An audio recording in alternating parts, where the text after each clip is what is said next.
Guys இப்போ நம்ம எங்கே வந்திருக்கோம்னு பார்த்தீங்கன்னா நம்ம குளத்துக்கு தான் வந்திருக்கோம் மீன் பிடிக்க. இங்கே பார்த்தீங்கன்னா இதான் நம்ம குளம். ஒரு மீன் தான் பிடிச்சோம். அதை பார்த்தீங்கன்னா நீங்களே பாருங்கள். சின்ன மீன் தான், ரோகு கெண்டை. திருப்புடா கேமரா திருப்பி மீனை மட்டும் காமிடா. கேமரா ஃப்ரெண்ட்ஸ், இன்றைக்கி நம்ம பார்க்குறது தஞ்சை மீனில் பார்க்குறீங்க. இன்றைக்கி நம்ம பார்க்குறது என்னென்னா, இது வந்து ரோக்கு மீன். ரோக்கு கண்டை நல்லா தெரியுது, அவங்களுக்கே தெரியும் பாருங்கள். சைஸ்லாம் வந்து நம்ம குளத்தில் பிடிச்சது. சைஸ்லாம் வந்து 3/4 கிலோவுக்கு மேலே தான் இருக்குது. இது விட்டது பார்த்தீங்கன்னா சும்மா இவ்வளோ பெருசில் தான் விட்டது. நம்ம இப்போ நல்லா சைஸுக்கு வந்திருக்கு. இது வந்து விட்டு வந்து 8 மாதம் ஆயிடுச்சு ஃப்ரெண்ட்ஸ். இது பாருங்கள், நல்ல சைஸ்லான இருக்குது. உங்களுக்கு உங்கள் குளத்தில் இந்த மாதிரி நீங்கள் விட்டது எவ்வளோ சைஸில் இருக்குதுன்னு பார்த்து சொல்லுங்கள். இது பார்த்தீங்கன்னா இதுதான் ரோக்கு மீன்.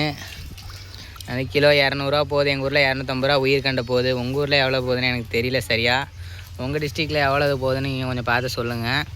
இதில் நம்ம சேனலை பார்க்குறீங்க, யாரும் சப்ஸ்கிரைபே பண்ண மாட்டேங்கிறீங்க ஃப்ரெண்ட்ஸ். ஃபஸ்ட்டு நம்ம சேனலை ஒரு சப்ஸ்கிரைப் பண்ணிட்டு ஒரு பெல் பட்டனை தட்டி விட்ருங்க. அவ்வளோதான் பாருங்கள்.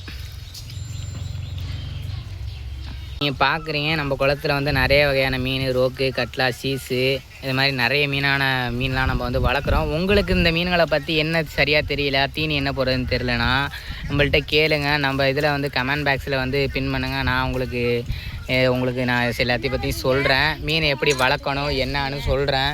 எல்லாத்தையும் கேட்டு பார்த்து தெரிஞ்சு வச்சுங்க ஃப்ரெண்ட்ஸ். இதில் தான் வந்து நல்ல ஒரு முதலீடு இருக்குது. நல்ல லாபம் எடுக்கலாம் ஈஸியாக. கொஞ்சம் செலவுலேயே வந்து அதிகமாக வந்து லாபம் பார்க்கலாம். இதில் கரெக்டாக எல்லாத்தையும் பண்ணணும்னா நல்லா பண்ணலாம் ஃப்ரெண்ட்ஸ். பார்த்துக்குங்க. கைஸ், இந்த மீன்களை பார்த்து நீங்கள் உங்கள் கருத்துக்கள் என்னான்ட்டு கமெண்டில் சொல்லுங்கள். இந்த மாதிரி பார்த்தீங்கன்னா இந்த ரோகு கெண்டை, இந்த கெண்டையை வந்து கிட்டத்தட்ட நம்ம 10 கிலோ வரைக்கும் கூட சைஸில் பிடிக்கலாம், வளர்க்குறத பொறுத்து இருக்குது கைஸ். ஆனால் இந்த கெண்டை வந்து எப்போவுமே உயிரோடு இருக்கணும்னு நினச்சிங்கன்னா வச்சுக்கிங்க கைஸ். வாங்கிட்டு உயிரோட நம்ம வீட்டில் வச்சுருக்கணும், கொஞ்சம் நேரம் வச்சுருக்கணும்னு நினச்சிங்கன்னா வச்சுக்கங்க. உங்கள் வீட்டில் பம்பு ஓடுற தண்ணியில் கொஞ்சம் விட்டு வச்சுட்டு அதுக்குள்ளே தண்ணி போகிற மாதிரி பைப்பில் வந்து அந்த மோட்ரு மாதிரி போட்டுவிட்டு ஓட விட்டுக்கிட்டே இருந்தோம்னா கொஞ்சம் தண்ணி ஊற்றிருக்க தண்ணி ஒரே தண்ணியிலே வச்சு தான் செத்து போயிடும் கைஸ். அதுக்கு வந்து ஆக்சிஜன் தேவை இந்த மீனுக்கு வந்து. அதனால நம்ம என்ன பண்ணணும்னா கைஸ், நம்ம வந்து ஓடுற தண்ணியில் விடணும். எப்படின்னா பைப்புலேருந்து தண்ணி, பைப்பு தண்ணியில் உயிரோடு இருக்கும் கைஸ். ஆனால் ஓடிக்கிட்டே இருக்கணும் தண்ணி. அதுக்கு வேணால் இருக்கிற தண்ணியில் ஆக்சிஜன் குறைஞ்சிரும். அதனால ஆக்சிஜன் லெவலை இன்க்ரீஸ் பண்ணுறதுக்காக நம்ம தண்ணி ஓடிக்கிட்டே இருந்தால் அந்த மீன் எப்போவுமே உயிரோடே இருக்கும் கைஸ். அதனால் பார்த்தீங்கன்னா இந்த மீன்களை வளர்க்கணும்னு நீங்கள் ஆசைப்பட்டீங்கன்னா வச்சுக்கங்க கைஸ், பெரிய குட்டை மாதிரி தயார் பண்ணிட்டு அடிக்கடி மோட்ரு போட்டு விட்டு ஆஃப் பண்ணுறது இந்த மாதிரி பண்ணலாம். இல்லை உயிரோடே நீங்கள் வீட்டிலே வச்சுக்கணும்னு வச்சுக்கோங்க. இந்த குண்டானில் பார்த்தீங்கன்னா குண்டானில் இவ்வளோ நேரம் உயிரோடே இருக்காது. நாங்கள் பம்பில் அடித்து தண்ணி அடித்து விடுறதுனால அது ரொம்ப உயிரோடையே ரொம்ப நேரம் இருக்கும் வரைக்கும் கைஸ். அதனால் நீங்கள் பார்த்தீங்கன்னா இந்த மீன்களை வளர்க்கணும்னு நினச்சிங்கன்னா அது தண்ணி எப்போவுமே ஃப்ரெஷ்ஷாக விட்டுருங்க கைஸ். இப்போ பார்த்தீங்கன்னா அதில் ஒரு 2-3 கிளிப்ஸ் ஃபோட்டோஸ் ஆட் பண்ணியிருக்கேன், அதையும் பார்த்துருங்க.